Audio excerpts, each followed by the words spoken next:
Today's guest is the creator of one of my all-time favorite supplement brands, one that has pioneered psilocybin microdoses blended with herbs, adaptogens, and nootropics into truly revolutionary formulas you won't find anywhere else in the world. But his journey to this point has been anything but easy. After finding major success in the cannabis industry, a series of bad decisions left him high and dry. And instead of giving up, he found the courage and the drive to rebuild from the ground up. What unfolded from there is the essence of the hero's journey, a story of loss, resilience, and rebirth. And in this conversation, we explore that journey in depth, his perspective on the arc of human evolution, and how to recognize the phase you're currently in. Also, how to win friends and positively influence people, and so much more. He's not only a visionary entrepreneur, but also one of my favorite people in the world. And by the end of this episode, I am confident that you'll understand exactly why. So with that being said, please give me a big hand and welcome my man, Adam Schell, to the show. Adam Schell, the man, the myth himself. I am so excited to be here with you today. You know, out of all the people I've met over the last year and a half, you're one of my absolute favorites, man. You know, getting to come hang out with you in Austin and hang out with your family who are all amazing, your kids, your wife. Doing that sauna session we did with Aaron Abke, that was still the most aggressive sauna session I've ever done in my life. And I really appreciate you and I'm grateful for that because holy shit, bro, that made me feel alive. And for the listeners tuning in, just to paint this picture, Adam's got a barrel sauna and it was, I mean, you wear the hat. Wood burning. And you have to wear the hats and everything. And like literally when I got in there, it felt like my skin was crawling. But once you start sweating, then it gets a little bit easier. But you have that cold plunge right outside too. And that concoction, I don't know what it had. It had like methylene blue and a bunch of stuff in it. We call it sauna juice. Yeah, sauna juice, man. That juice was amazing. And so, guys, we did probably 3 rounds in the sauna. I think I did 4 rounds in the ice bath, 3 in the sauna. Or maybe it was opposite. But regardless, I got out of that feeling like I had just gone through an evolution. So it's amazing to be here with you, man. So grateful to know you. How you doing today? So I'm good, man. So what are we talking? Like when you say, because you meet a lot of people. Yeah. So like top 10, top 20, top 3, like where are we at? Like I want to know because I know the people that you met this year. So like, where am I? I'm very competitive. Dude, you're top 3, bro. Easily, dude. It's not top 2. If like literally, dude, it's funny, man, because there's just something about you, bro, where like, you know, our backgrounds are similar in certain ways. And so I feel like a lot of the people I meet are amazing. I get along with them, but they don't really get like my background the way that you do. But when I meet people that have been in the world of cannabis or been in the world of psychedelics like we have, there's just a camaraderie that I don't get with the average person. You know what I mean? Do you think it comes down? Okay, that I understand. And being kind of really understood by somebody makes sense. I had a hot bay experience recently with a guy who was in the cannabis industry and had also gone through some serious shit and that like so I really went out and he was helping with some integration afterwards and like to feel like that heard and connected with was something. But like so I understand that, but how much of it do you think comes down to this modern day narcissism where people have really lost the ability to like really listen? So when you meet somebody who really thinks about like how well do I listen? You know, like how much am I, you know, how can I tune in and be present to the conversation? So like, is it because of shared experiences and commonality? Or do you think there's this like when you meet somebody who's at least aware of this modern day narcissism and really tries to perfect their listening skills, is that what informs on the connection or a combination? I think you're dead on. And I think it's multifaceted. I think it's that. Plus also, I think for me personally, it's people I meet that I can tell still have that childhood innocence. And they're not like silly. It's not about that, but they have that open heart. They're so willing to connect. They're so willing to be of service. They're so willing to be like, hey, come check out my toys and I want to see your toys. And it's like being a kid where you went over someone's house and they didn't try to hog the controller. They were always just, it was just natural. You never had to talk about it, you know? They'd be like, hey, you want me to grab you a snack from the kitchen? Oh, yeah. And then next time they're at your house, you're like, hey, you want me to grab you a snack? And it was just that camaraderie. I think that's a big part of it, too. This is interesting to talk about because I've never really thought that deep into it. It's more of just like a natural feeling that I feel when I'm around someone who's like, okay, this person understands me. I understand them. They have that ability to connect, be of service.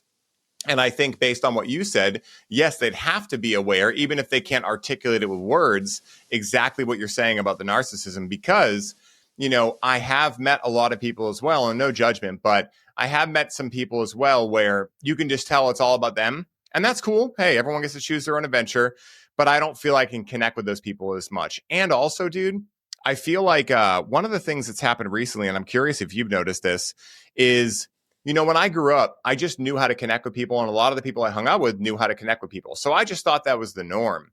And as I've gotten older, especially getting into the spaces that we're in now and getting to meet some people that are, higher echelon, big podcasts, whatever, I started to realize not everyone's as warm as I grew up around, and not everyone's as willing to have that deep connection like you are, like I am. And it doesn't make us better. It's just a random fact. I mean, it's just interesting. But have you noticed that too? Like, do you think that's part of it as well? Like that, I don't know, childhood innocence, maybe like that being of service, maybe like, the fact that maybe they just don't know how to connect that way. I'm not really sure what it is, but there's something there for sure.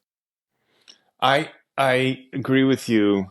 I have something that my wife and I call narcissistic usurpation, where somebody's not listening. They're just waiting for the moment that they most connect to, and then they jump on it. So as somebody who's a storyteller and a published novelist, like, I really think about, like, how well can I listen? How much can I respect somebody's story, give them the space, learn from the story? And even when I do my own podcasting, I think one of the reasons why it's going well is because I have this storyteller mentality. Like, I know when it's my turn, when I'm supposed to be on. But when it's not your turn, like, shut the fuck up and really listen. And then find those moments and be like, okay, wait, time out. This is what we're going on, but I got to ask this tangent. So, like, and then you can go.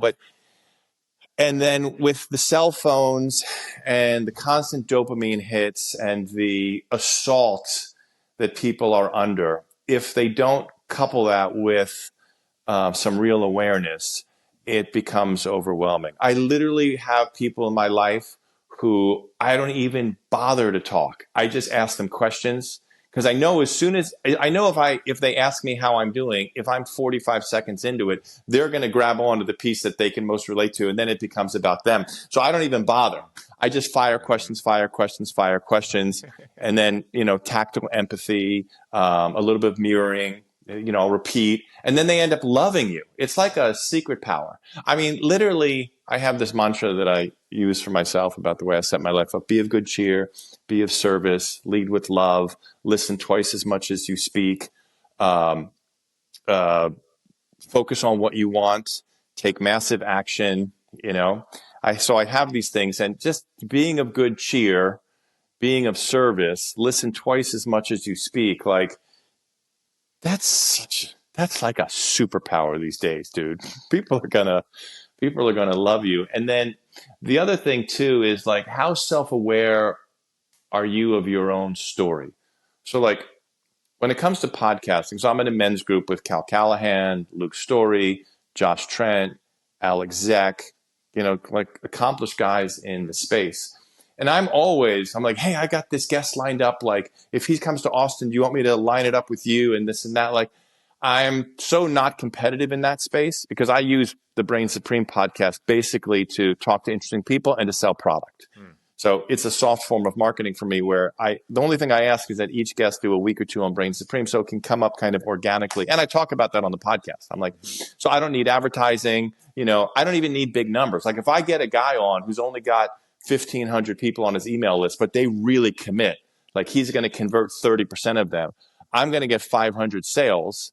And then my product is so effective that we have a 66% conversion rate from one-time buyer to subscriber, which is, like, unheard of in the supplement space.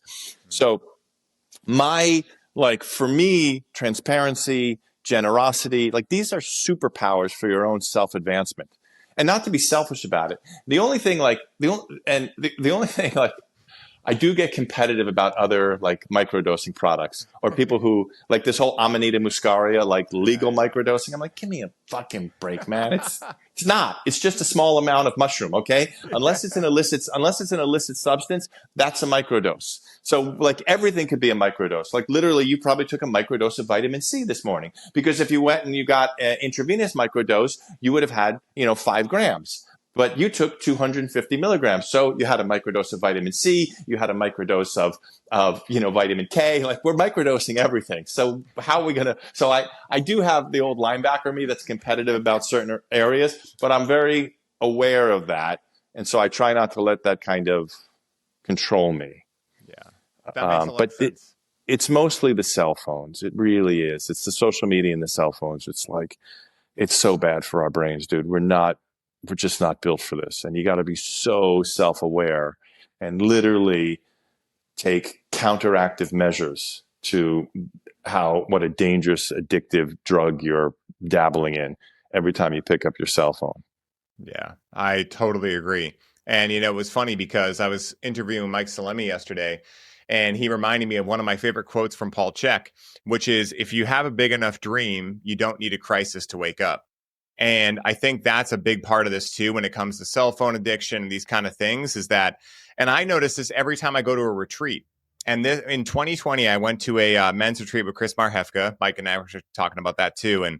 And basically, I remember before I left, it was right at the beginning of the pandemic. So I was spending a lot of time on my phone. Like I had just left my job. I was starting this business, but I had no idea what I was doing, dude. And so I go to this retreat, and I had been really focused when I was home of like, okay, what's my screen time? Let me make sure I'm not just doing that. Let me make sure I'm playing guitar and doing other shit. And then I go to this retreat, and 4 days go by, and I didn't even think about my phone once. And that showed me exactly kind of what I teach from the cannabis angle. Like, you're not addicted to cannabis. You're addicted to escaping whatever discomfort, probably stemming from the fact that you don't know what the hell you're supposed to be doing here. And so I think for a lot of people, the cell phone addiction and these kind of things, and even like pretty much everything we're talking about, again, it's multifaceted. But I think a simplistic way that I've looked at it is that a lot of people just don't know why they're here. And if you think about it, right, like we've actually never really been taught, at least through grade school, anything that really matters for like the peak human experience of joy, fulfillment. Yes, we've learned math. We've learned how to get a safe job in college. We've learned about the Pythagorean theorem. But like, what a random amount of knowledge to learn, right? And so no wonder why, I think especially these days, luckily I grew up, I got my first smartphone when I was 18. So fortunately, I got to kind of be half in, half out. I got to experience childhood without phones, and then I got phones later on. But it's very interesting. It's very interesting. But you're right that I think in today's world, authenticity is the number one thing. Like, I know a lot of my quirks. Everyone's got blind spots, but I make light of them. Because at the end of the day, if you make light of your things and you call them forward and you say, yeah, this is my thing, like, I know I'm a talker. I know I love talking. So I'll joke about it with people. And I think that helps other people to realize, like, hey, whatever you think your insecurities are, everyone's got them. They're relative. Just make light of them and love yourself through them. And I think that's a big part of it too. But I will say, man, like authenticity, having that cheerful spirit, like golden retriever energy, goes so far in the world. I'm so grateful God gifted me with that, because it seems like a really good skill set. A lot of other skills I missed out on, but that one I got. So I'm grateful. Well, and actually that's the skill set that opens the doors where somebody's willing to teach you a trade. Or I had a conversation with my son about that. He's 16 and he's kind of, we have a very high functioning, good family in the grand scheme of things. I mean, everybody's got their shit, but like, I love my wife. I love my kids. Literally, my wife and I, we live our lives for our kids. Like we attend everything, we go to everything, and we spend as much time. But I find what happens with children that are really well loved, they're like, fuck off, man. They have no, like, my parents got divorced at 10 years old. And I'm like, what can I do for your mom? What can I do for your dad? I saw my dad like every weekend, something like that. So my relationship with him was like, had a tinge of desperation and insecurity to it. And when kids are really secure, they don't, for a while in their teenage years, they're like, who the fuck's this person and why are you bothering me? I mean, they're fundamentally respectful and decent, but like, they don't need you because they got breastfed for 2 years. We did family bed. Like, they've never had a fast food meal. They've never had a vaccine. They drink raw goat's milk. So it's like, like, we really did the fucking work. So there's a time period where your kids are like total assholes and they don't need you to the degree that you would want them to need you. But my son is 16 and we were coming back from a soccer game this weekend and we really had the chance to talk. And I was like, look, Asher, in this day and age, there's a formula to how life works. And there's 5 stages to life. The childhood stage is just imagination and play. And hopefully you're birthed into a situation where you can just be in the world of imagination and play and some degree of modeling, like what are your parents doing, what you can model.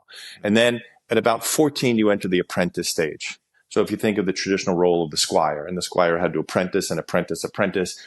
Joseph Campbell has the line, the heavier the burden, the stronger the back. So the camel stage, but it's the classic apprentice stage. And then at about 22 years old, you start to transition from the apprentice to the princely stage.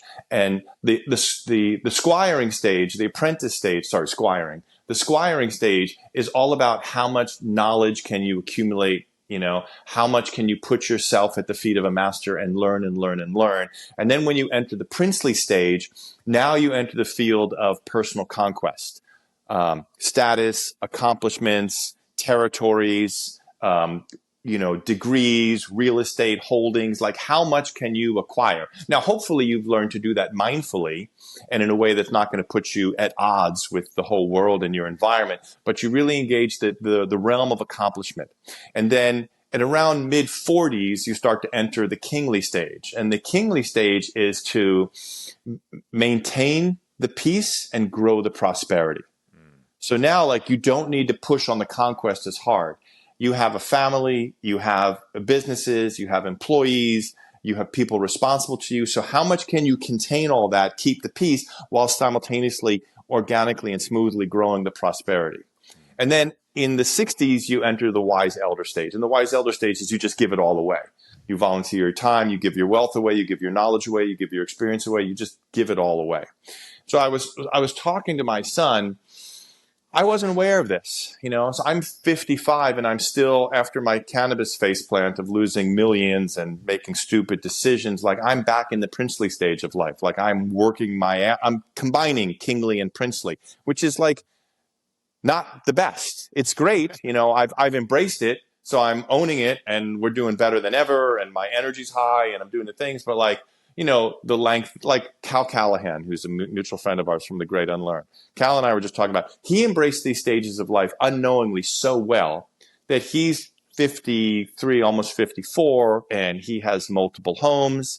He has his podcast. He invests in businesses. He mentors people. He spends half the summer playing golf at an amazing resort and community in Idaho. His family wants to get together. He brings them all back to Maine. Like, it's an amazing kingly stage of life. There's so much self-mastery that's going on because he accrued the accomplishments, he accrued the wealth, because he fully embraced, he was a good student. He went to Amherst. He played hockey, and then after college, because of those connections, he goes to the trading floor in Chicago and he squires and squires and squires. And by 25, he's now in the princely stage, and it's explosive growth because he was such a good squire that, princely stage is explosive. From 25 to 44, he fucking kills it. And then at 44, he's like, fuck it, I'm going to go move to Austin, or however old he was. And he goes into this kind of semi-retirement, like played his hand beautifully. And I was talking to my son about that. And I'm like, look, there's a formula to it. And in the squiring stage, if you can shut the fuck up, not burden people with your emotional problems and your feelings all the time, if you can make yourself of service and be of good cheer, within 5 years, you will be, I'd even say 3 years, you will be indispensable to the boss of that company. Without a doubt, you will be the linchpin, because you will have so embraced the squiring stage consciously. You will have, you've learned to listen. You've learned to ask good questions. You've learned to be of good service. You've learned to be of good cheer. Everybody wants to be around that person, especially if they're young. And they're going to roll out the mat for you. And then at 25, you're either going to be in a management position with that organization, or you can make a parallel entrepreneurial move to go do your own thing and fully explode into the princely stage. And you don't have to wait around to be struck by a thunderbolt. If you make yourself of good cheer, if you make yourself of service, and you literally choose to, I'm going to love the thing that I like. I'm not going to wait around for the thing that I love. Amazing things will happen with your life. Now, I had the issue because of my divorce and because of my parents' divorce and other things. Like, I always waited around to be struck by a thunderbolt. And I used to have this expression that basically, genius, if you're fortunate enough to be the 2% of the world that's truly gifted with genius, It could be another lifetime. It could be something, but you have to play the classical guitar. Like there's nothing else you can do. You know, you have to capture images with either motion or still, you know, you have to write literature. You have to go into sciences. You have to compose. Like if your genius dictates your life, you're on a whole different path. But for the most of us, there's like a plane that, you know, and we've got the more intelligent up here and the less intelligent down here. But that plane is all about choice. Like how strongly can you choose, and can you choose to love the thing that you like and then go make your life out of that? And if you train yourself to love the thing that you like, you end up loving it. You know, like my wife and I talk about this all the time. You know, we met in 2002. We got married in 2007. So 2002. So we've been around each other for 23 years. And like our love and our relationship is literally better than ever. Our sex life is better than ever because we both make a conscious effort to love the thing that we like, you know, and then to also stay likable, to be decent and collaborative and participatory and, you know, concerned about the well-being of others, and also to continually work on yourself, to stay fit, to stay healthy, to stay energized. And that's the whole formula, dude. If a young person can learn to squire, embrace the princely stage, and then, you know, understand what the kingly stage is about, like the whole fucking world's going to unfold for you. And it's not that hard. It's just a formula. And you hit that formula, dude, fucking Cal Callahan's on a first class on his way to, you know, go play golf over the weekend again with his whole crew at the Michael Jordan, you know, golf, you know, in Idaho somewhere. It's like, you see it all the time. So there's a formula. But you also, if you're like a guy like me and you realize you kind of missed the formula in some ways, you can correct. And you can have overlapping stages, and you can laugh about it and be cool about it and know that, you know, okay, I'm working harder than I maybe wanted to work at 55, but sitting around and complaining about it ain't going to do any fucking good. So just embrace the princely stage, you know, think about myself that I'm 35 and, you know, and go for it. And that's kind of what happened right now. I was hanging out with a couple guys and they're like, how old are you? I'm like, I'm 55. They're like, what? I was training with them. I train like a fucking lunatic. I train like a lunatic. Not that long, but I go so fucking hard. And literally, I was killing these guys. And my trainer keeps giving the next exercise. We're doing everything in sets of 3. Like 1 strength, like 1 explosive, and 1 endurance, you know, like back to back. And so, and I'm like, let's go. What's next? Like, dude. So you can have the stages overlapping. Well, I think that's extremely important to hear, because you know what I didn't hear in any of that? I didn't hear that you should tell sob stories. I didn't hear that you should be sitting there saying that everything triggers you. I didn't sit there and hear you say anything about not believing in your own body's health and autonomy and putting random concoctions of shit into your body. I didn't hear any of that.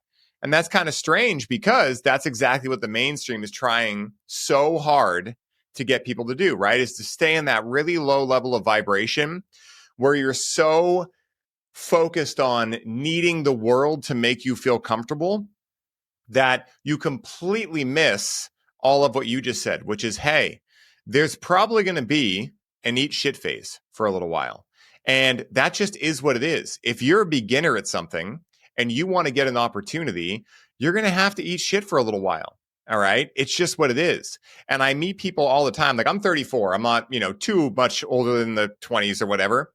But I meet a lot of people that are in their 20s or even early 30s that are trying to skate around that, or you can just tell. And it's not a judgment. It's just a very clear observation.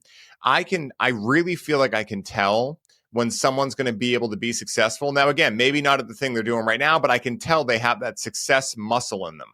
They're just never going to stop. So even if they don't hit the big numbers or whatever, they're a success because they did what they love and they never stopped. And so at the end of the day, I think that what you're saying is so powerful, because this really is the sauce, ladies and gents. Like, based on what you were saying, I can tell my stages overlapped a little bit, especially around like my teenage years to 20s. I feel like when I was around 27, I finally got that thunderbolt. And since then, I've been really good at just like loving what I liked. You know, yeah. I mean, again, like, sitting in front of a computer for multiple hours a day. Do I love that? No, but do I love what it does? Fuck yeah. And now I've allowed myself to love it because, again, it's all the stories we tell ourselves. So I could sit here and tell myself a shitty story that, I have to sit in front of a computer and I don't like blue light. Accurate. I don't like blue light. Or I could just be like, grab myself some fucking raw optics and realize that I'm getting an amazing opportunity to connect with incredible people like you. And I don't even have to leave my house.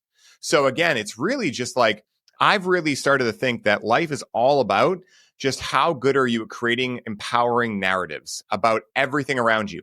Something challenging happens, like when my dad passed away. That objectively pretty much sucks. I don't think many people, unless they had a really strained relationship with their dad, would be like jumping with joy if their dad passed away. But I realized, I'm like, what am I going to do? Am I just going to let this stop me for the rest of my life? And I'm fortunate enough to have had a family member very close to me who showed me what happens if you do that. So I had already seen evidence of like, that doesn't lead you anywhere. So the only option was use it as more fuel.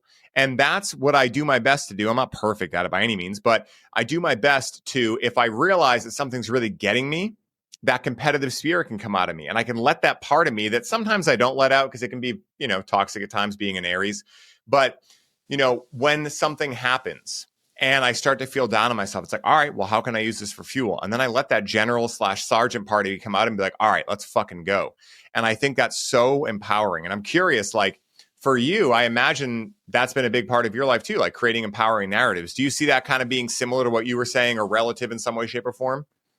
I had a very spiritual friend say something to me. I think I was 34.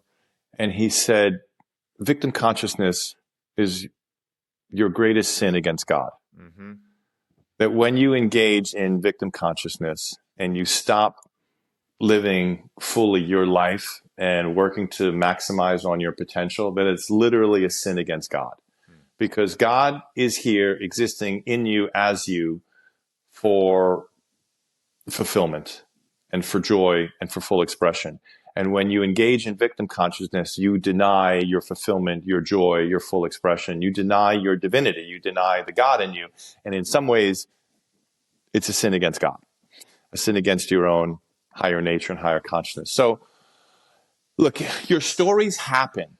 And, especially like guys like us on podcasting, like you gotta tell the stories. Because I'm like, but I tell it like, hey, this is this movie that I saw. I happen to have lived through the movie, but I'm going to tell this movie, but I'm not going to live through that movie anymore, but I'm going to tell about that movie. I start off like my life is a Netflix series, failed novelist turned drug dealer, with a whole MC Hammer lose everything twist in there. So like, it's okay to have your story. It's okay to bring your story out, but you got to tell your story like you're retelling a movie. And you have some distance and some objectivity, and you then got to spin your story with the lessons that you've learned and the light. Like when I tell my story, which I've done on the podcast about like getting out of cannabis distribution, getting in, buying farms, and literally like losing everything, almost getting killed. Like, like first year of fires, next year of floods, like losing 100,000 pounds of potential product, no crop insurance, like everything, fell apart, blah, blah. Like, it's entertaining. But just don't relive it. Just tell her like, oh, this is what happened, and here's the success, here's the happy ending part that I'm building out of it. So you can use your story for joy, you can use your story for entertainment, you can use your story for lessons and wisdoms, and for motivation. Just don't relive it. Just objectify that timeline. Oh, remember that? Look at that. Yeah, that was crazy. That sucked. Learn from that. Never gonna do that again. And move on. Yeah, and totally. Like, people you're going to be around a better quality of person. No one wants to pick the phone up for somebody who's going to bring them down. They might. And the other thing is the person who does want to pick the phone up is just going to keep you down because they're resonating that vibration. Like I'm like, fuck, this guy's calling me again. Like I've known him for 25 years and this and that. I got to listen to this. I'm like, am I going to do it now? Am I going to do it later? It's the whole thing. Like when I see Ryan, I'm like, oh shit, Ryan's calling. We leave these elaborate voice notes back and forth, which is fun. But I'm excited to hit play on your voice note and listen to it. Because you bring good cheer wherever you go. Thanks, man. Likewise, 100%. And, I call them battery chargers or battery drainers, right? Like I have people in my life, I've heard again, you say that. close family members that have shown me what it's like to be a battery drainer. And, at the same time, when I was a kid, like a teenager, I went through a gothic phase where I listened to a lot of depressing Opeth and things like that. No diss on Opeth. I actually do still love them. But, again, like I had that sad boy energy. And, again, I wasn't aware of it at that time, but I'm so grateful I moved through that. And you're so right about the victim consciousness. And the kind of image that was shown to me was that victim consciousness is the cancer of the consciousness world. Because if you think about it, what is cancer? It's the body attacking itself, right? So victim consciousness is God going against God. God essentially saying, I'm not God. And then because he's saying he's not God, abracadabra, you're still God. So that's what happens, or that's what seems to happen. And as a result, you're connected from this source. Like, it's like what happens if a battery is left off its source for a while? It goes dead. And so at the end of the day, the consciousness of that human starts to eat itself. I'm very grateful that my spiritual friend who told me that was Mark England. I met him when I was 26, 27. And that's his whole shtick is, not today victim mentality. I actually have a sticker somewhere on here. Somewhere it was on my other water bottle, but I used to have it on there, and it's him flipping off the thing saying, not today victim mentality. And it's so true, because again, at the end of the day, the hard truth is no one's going to come save you. So if you're here neutral, right, you're just neutral, you're hanging out, and then you want to be the victim, you're going to go all the way down here. And then at some point, if you want to feel better, you're still going to have to do all the work to get back up to just where you were before you went down there. So, again, I think the more emphasis we can have on, like you were saying with cell phones, like stillness, presence, these things that are extremely challenging in today's world, the more that you can prioritize those things, the more you can be aware of when you fall into those things, because it happens. But the more aware you are of it, the less you do, and the more funny it becomes. Like, oh, there's that part of me again that wants me to be the victim, but I'm not going to go there. And then it becomes a funny thing, and I think that's where a lot of even comedians, for instance, like they make light of these things that are otherwise like challenging stories, like you were talking about, right? Like losing everything, losing 100,000 pounds of crop, no crop insurance. Like some of my favorite stories recently, and I bet you would love this too, man, is I've been listening to this podcast, Inside True Crime, with this guy, Matthew Cox. Have you heard of that before? I've heard of it. I haven't listened to it. Dude, it is fascinating because it's just all these people who either got caught or got away with it. It's their story. And so it's wild, man. There are some out there that are crazy, but I love it because, the best ones are the ones that can look back at all of it and laugh and also feel all the emotions, like feel sadness, whatever. But they're on the podcast and are like, yeah, and I made it all my bitch. And now I just tell the story and I inspire other people, and you took back control of it. I think that's what really motivates me when I hear a hero's journey is someone who went through the fucking ringer, not someone who just got born, had $1 million or $10 million, whatever, and just hung out their whole life. That's not fun. I think we all need our metaphorical or literal Darth Vaders to turn us into Luke Skywalkers. And a lot of times those are those events in life that, tell us to be the victim. But if we should choose to accept the other side, which is being the conscious creator of our reality, then great things await us, man. It's so fun. So cool. I'm interested to hear one thing from you. What do you think when you were in the middle of losing everything, when life started to look really potentially dark, challenging, whatever word you'd want to use, when you were feeling that way, what were the things, what was the process, what is any part you remember that allowed you to get through that? Like, because I get hit up by people a lot that listen to the show that are going through some challenges and they're asking for strategies. And, again, I can share my things, but I would rather hear from other people because maybe I'll learn something too. Like I go through these things as well. And so I'm curious for you, having gone through things that would be a lot of people's worst nightmare, how did you actually move through that? Like, was there a process? Were there certain maybe modalities? Were psychedelics involved? Like, what was kind of the process of going through it? Was it just grin and bear it? Or was it something different? I'm curious. It was two phrases and then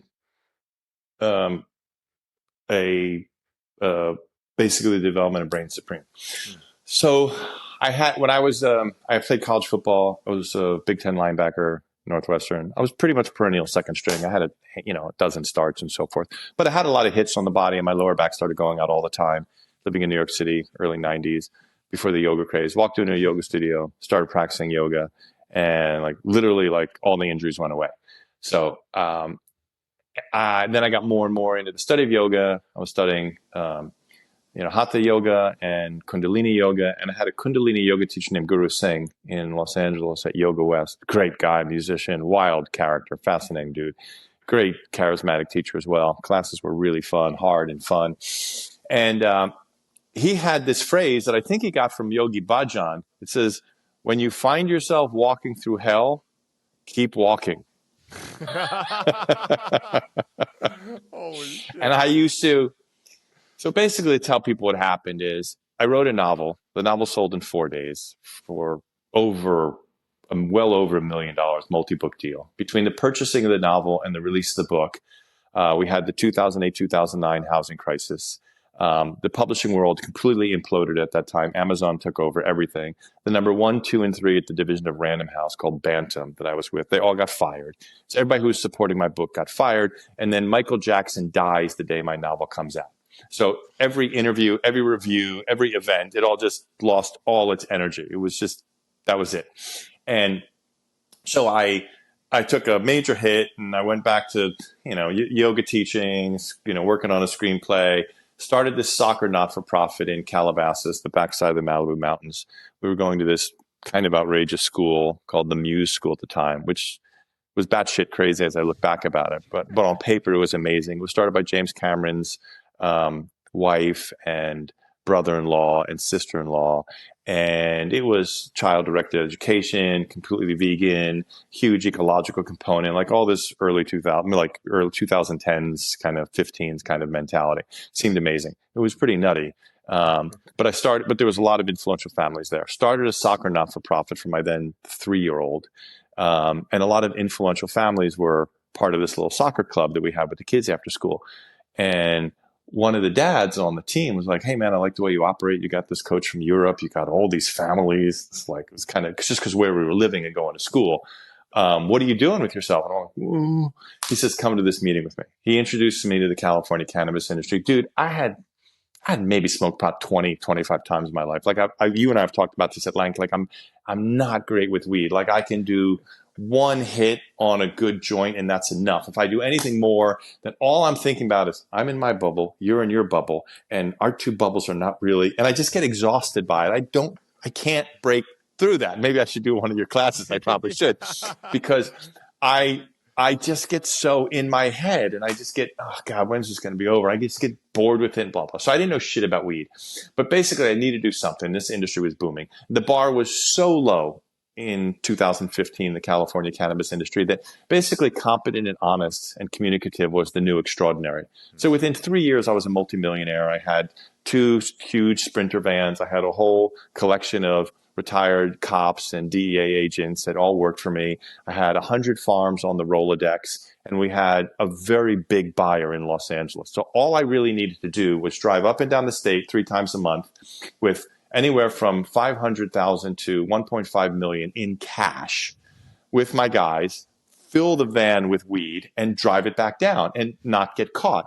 And what I discovered about myself is that man's law, God's law. If you abide by God's law and you feel you're in integrity and you're being of service, man's law, you got to be respectful, don't be stupid, but you can really push the envelope. And then I had phone mounts. I had headsets for everybody. We did the speed limit. I was like ferocious about the little things, We got decent night's sleeps. We didn't push too hard. I treated everybody great. I brought a whole new level of respect and communication. There was farms way out in Humboldt County. They were an hour away from getting a good sandwich. And I'd be like, hey guys, I'm passing through Garberville. You guys want, something from French, whatever the place was called, the pizza place. And they go, yeah. So they'd never experienced anybody like me with my level of service and communication. And so literally within 3 years, I was a multimillionaire up and down the state, and we were killing it. And the work was hard, but it was fun, and we were doing amazing. Then I bought farms, and literally it's like MC Hammer. Within 2 years, I had lost everything. I'd gone from several $1 million up to at least $2 million down, scary down, dangerous down. First year, I bought into these huge farming networks. I didn't understand the culture. I got out of my lane. I was a writer and a yoga teacher, and I had done business writing, but on the writing side. So I knew global leadership. I knew things about human resources. I'm great with people. I like people. I always like to listen. So the sales aspect And the management stuff I was really good with. But in terms of like discernment, hard decisions making, fiscal responsibility, a total fucking idiot. Like literally, I think about the shit that I did and I'm like, am I fucking retarded? Like I literally must have been fucking retarded that I did that. I don't think I was retarded that I had 1,500 pounds of weed in a Sprinter van and, and I'm being tailed by the police. I just, put my podcast on and say my prayers. That I could handle. But like some of the other shit I did, I'm like, what the fuck, man? So we buy into these farms. The first year we have fires. And the way it works is that you don't have to burn. If you are 3 weeks away from harvest and you've got those sticky trichomes, those little bits of glistening honey on the end of that bud, just go to a High Times article right before harvest. If smoke hits those trichomes, you're done for. I mean, you know this as a grower. That's the most dangerous time because you need that nose, you need those terpenes. Cannabis still to this day is mostly sold upon weed. If you have a beautiful looking bud that doesn't smell or has a rancid smell, you're fucking, it's worthless. So first year we got smoke damage. We lost about 50,000 projected pounds. Then the industry starts to collapse. Then the next year, so we're all in. We're doubling down. There's no crop insurance. I'm good money after bad. I'm dumping all the money into the farms. We're going to grow ourselves out of the problem. It's going from 1,000 a pound to 800 a pound to 700 a pound to 500 a pound. And basically it costs you $400 a pound to grow it, pay the taxes on it, trim it and pay the taxes on it. So I'm like, uh-oh. And now harvest time comes and it's at $400 a pound. So I'm like, all right, look, break even, just pay the farmers off, get the fuck out of this, cut my losses. And then we get 13 days of continuous rain in Northern California. Every single pound molds out, but it doesn't mold out like a tornado comes through and you're just gone. It's you hold on to the belief. So it's $50,000 in dehumidifiers because maybe if we can dry it out, it's $50,000 in more labor because maybe if we can harvest it faster. So you're hemorrhaging money. Like you can't believe you're hemorrhaging and hemorrhaging and hemorrhaging. And then once the moisture is in that bud, you're fucked, man.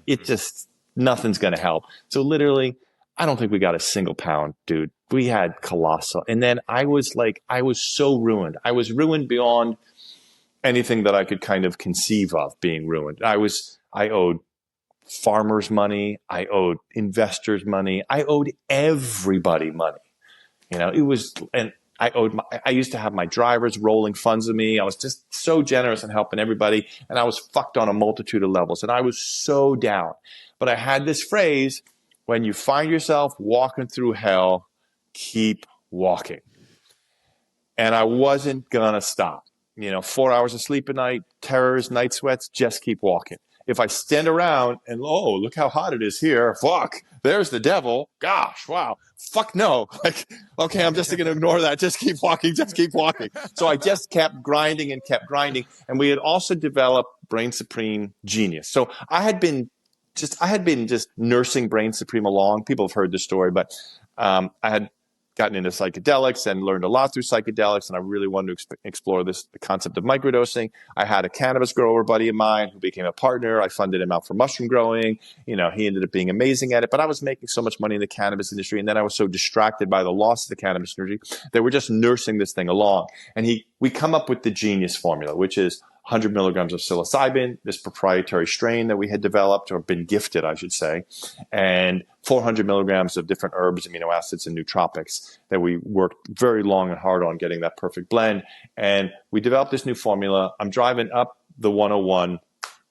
Night sweats, terrors, COVID, everything's terrible. Life is so fucked. Just keep walking, just keep walking. I pop 2 of these capsules and all of a sudden I feel my brain go thunk. I'm like, oh my God. Like, this feels amazing. Like, I'm not stoned, I'm not shrooming, but this is like how my brain feels like it should be. I feel like an athlete, like a performance athlete that's never had good water with electrolytes. And suddenly I have like really good electrolytes. I'm like, holy shit, like I can play overtime, no problem, And so it was that combination of just keep grinding. There are times in your life where it's going to fucking suck. But it's going to suck more if you stand around talking about how much it sucks and you stop moving. You always need some forward momentum. Just keep grinding, just keep grinding.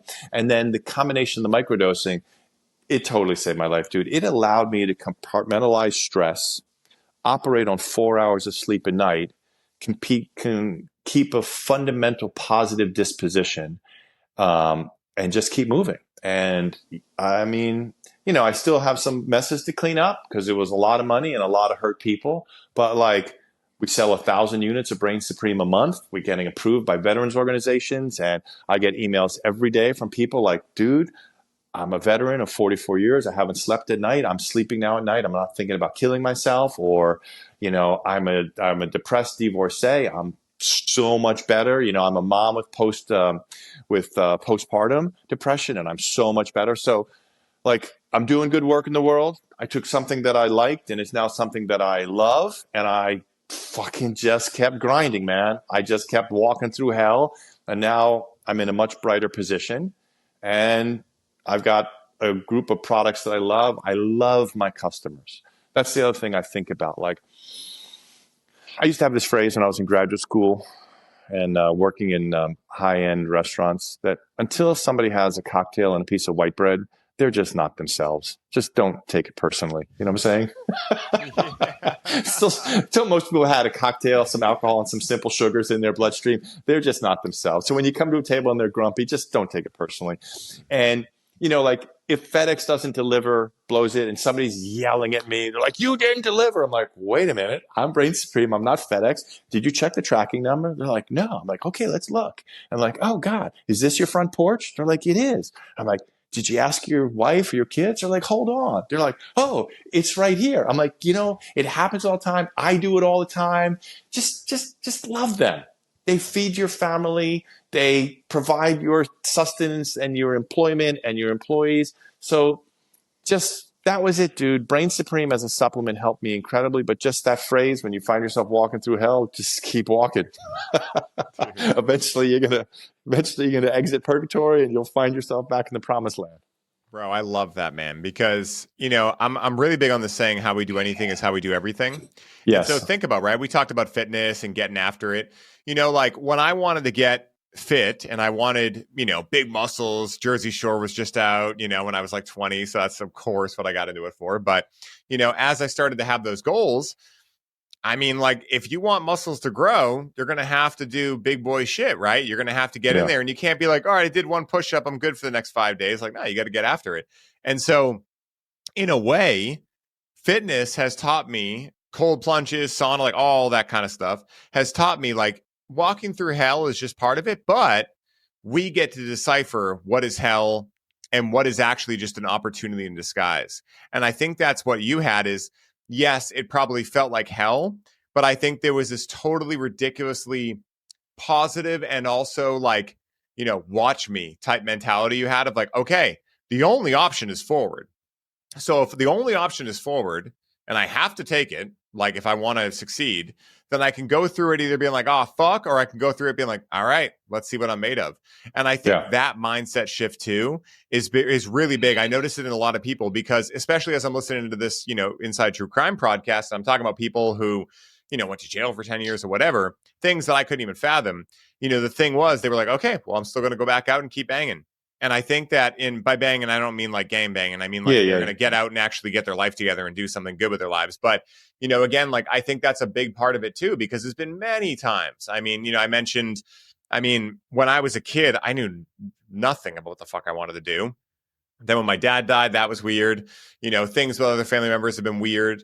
But then around 26, 27, I met Rachel. That was a big part of it too. As I imagine it was the same with you and Tracy too. Like having a good woman in your side, if you're a man who's heterosexual, is fucking incredible. And by good, I don't mean someone who's just going to give you lip service and yes, you like, like Rachel challenges me. If I ever fall into a playing small, she's like, I'm not buying this version of you because it's not who the fuck you are. And I think that's so valuable to have men in your life that will do that. And also your woman or partner to do that, I think is also awesome because there'll be those moments, right? I'm sure you had moments where you forgot for a little bit of like who you were and how powerful you were. And in those moments, if someone's like, I'm not buying your bullshit story, dude, shut up. Like I think that's so powerful, dude. And that's something that I'm very grateful to have had the opportunity to have because once I met Rachel, it wasn't like it was a conscious thought, but things just started to, I started to get a lot more oomph out of me. Like I was putting it all in the gym before that, but I kind of just didn't know what the fuck to do. And all of a sudden, dude, I think I went through, to use a silly woo-woo spiritual term, like a straight up Kundalini awakening. I talked to Aaron about it. He's like, yeah, dude, were you getting fire veins? I'm like, yes, I was up all night fucking walking around being like, why the fuck are my arms on fire? And, again, I think that woke something up in me to make me realize, like, I can fucking do this. Like, if I can turn my body from that to that, if I can play guitar and start as a beginner and do that, if I can bike like I do, like, what's the difference with building a business? I can fucking do this. And I think that is a big portion of it too, is, if you've been someone who's tackled any type of hero's journey before, you realize that, yes, they are different, like running a cannabis business versus running a mushroom business versus being an athlete. Yeah, they're different things, but they're actually very similar in certain ways. Like the dynamics and the foundation of them is still like, you got to show up even when you don't want to.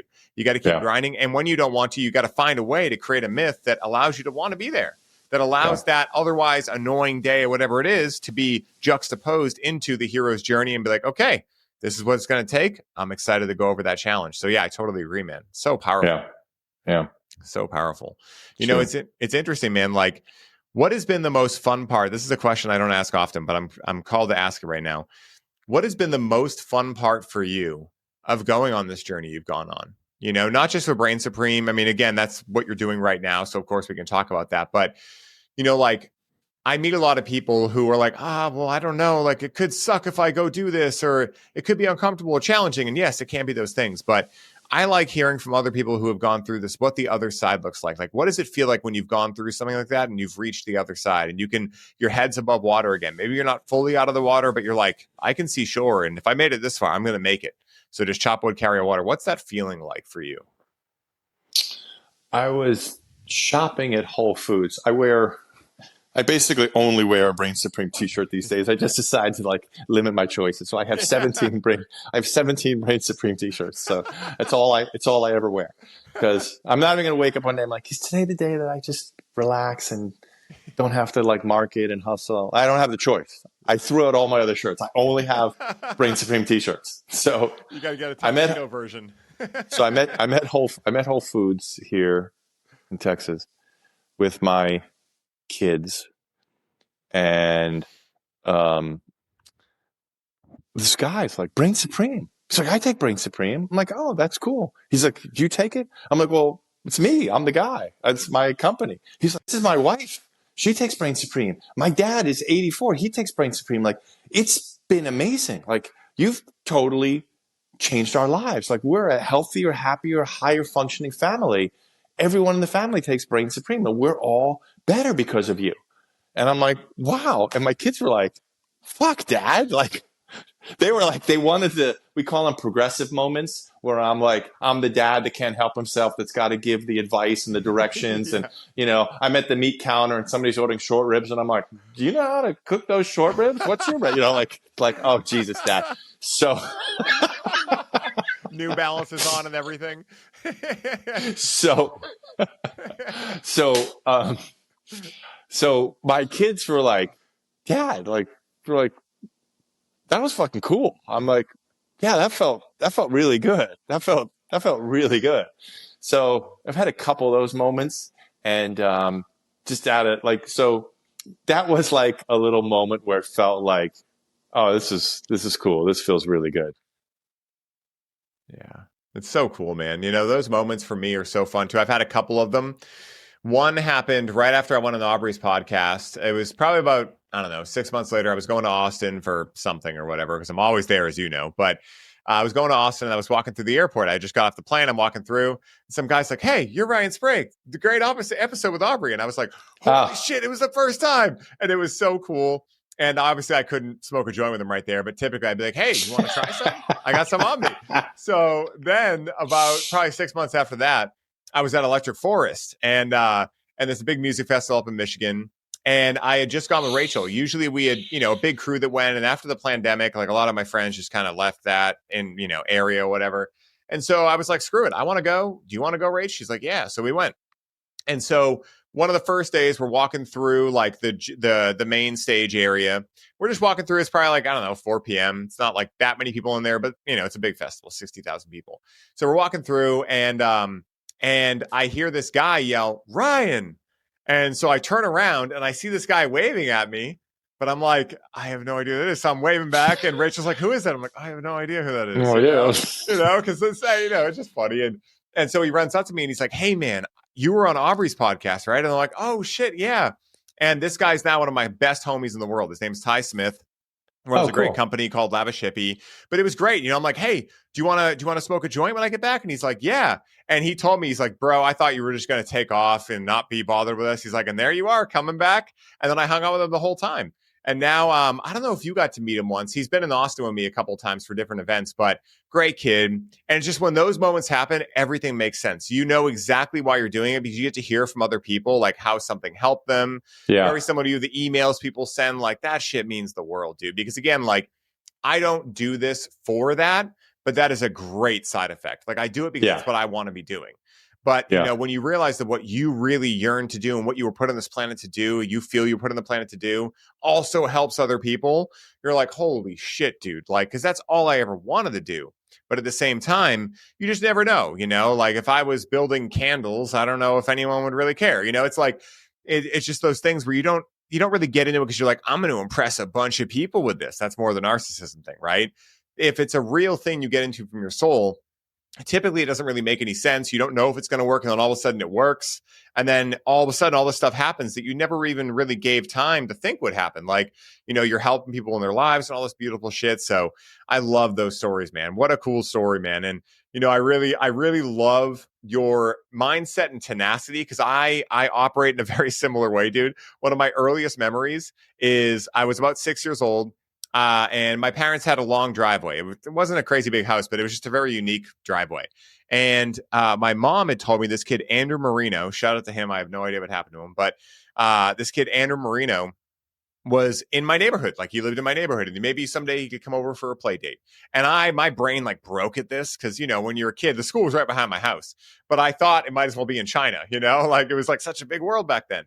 And so I remember I didn't have a conversation with anyone about this. I don't even know where this came from, but I decided that I was going to spend all of Saturday riding my bike over every inch of that driveway because I had this thought in my head that if he came over and said, cool driveway, I could say, yeah, I've ridden my bike over every inch of it.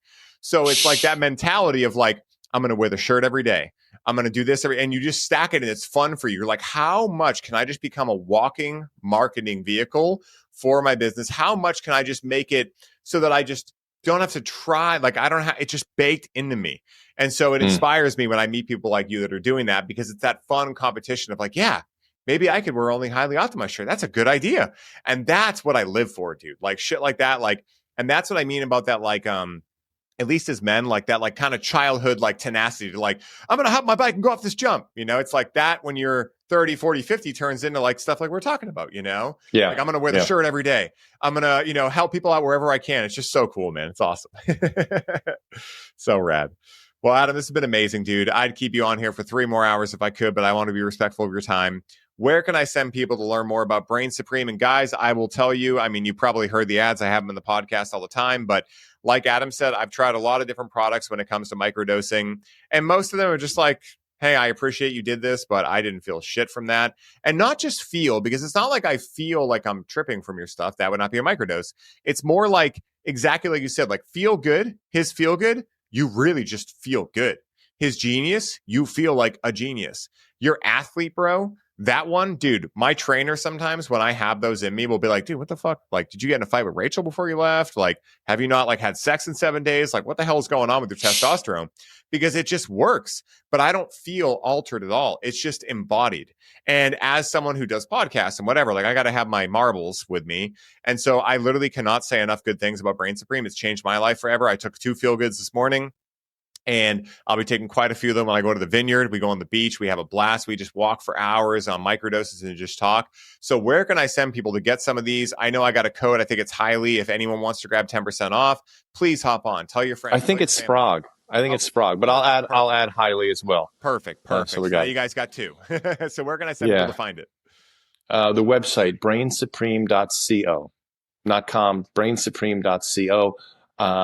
I still answer every email directly, almost immediately. I just do this voice to text kind of thing. So there might be some punctuation and spelling.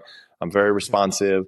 And yeah, I mean, just get a hold of me through the website. I love reaching out to people, you know, within reason. I'll do certain amounts of coaching. Sometimes, if anybody has questions, I always kind of answer. If they need some real hand holding, which is few and far between, I have a coaching service that I kind of do. There's some people who are still carry such a stigma. Microdosing is not a big deal. It's a supplement that you notice. People who are microdose coaches exclusively, they need to make it a very big deal because they're selling a service. I have a product. Just buy my product. It's not that big a deal. Start with one glass of morning, glass of lemon water, empty stomach, see how it goes, scale up to perceptible, non-intoxicating, non-hallucinatory. That's your sweet spot. You should feel some level of increased efficacy like Ryan's talking about, and you just go from there. So brainsupreme.co is the best way to get a hold of me, through the website. We got the discount code, SPROG, and I will also add Highly in there as well. So we've got you covered both ways. Heck yeah. Let's go. Dude, I got one last question for you. I like to ask everyone that comes on the show. And that question is, let's say someone listening to this show right now really gets inspired and they want to start highly optimizing their life starting today. What is the one piece of wisdom or advice you would give them to make that dream a reality, to start highly optimizing their life today? Turn that into a habit, a daily habit that you just do, because the inspiration you've taken from me, from you, from this podcast, that's going to disappear. That's got 72-hour max before there's just life, something else. But if you can make a habit, if you find yourself walking through hell, just keep walking, put that on a sticker, put it up on your window. If you want to start exercising in the morning, get your shit together at night and put it by the door. Just whatever motivated you from this conversation, how can you transition that to a habit that you will start to do on a daily basis? And then life changes from there. Rinse and repeat. I love that, dude. The journey of 1,000 miles starts with but one step. And that's what I always tell people is you can create like a goal, for instance, like I want my body to look like this, or I want to have a business, whatever. And then just kind of forget about it and just day to day, and every once in a while, peek your head up, make sure you're going in the right direction.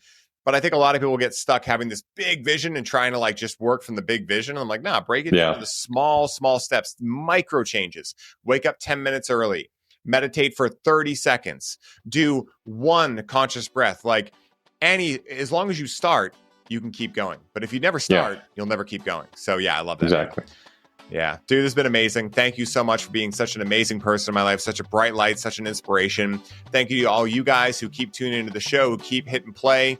Thank you guys so much. If you love the show, you know what to do. Go give it a 5-star review. Helps us get people like Adam and people like me out to more amazing people like you, which we love so much. Until next time, everybody, I hope you're having the best day ever wherever you are in the world. And until next time, may the source be with you to infinity and beyond. Peace for now. Bye.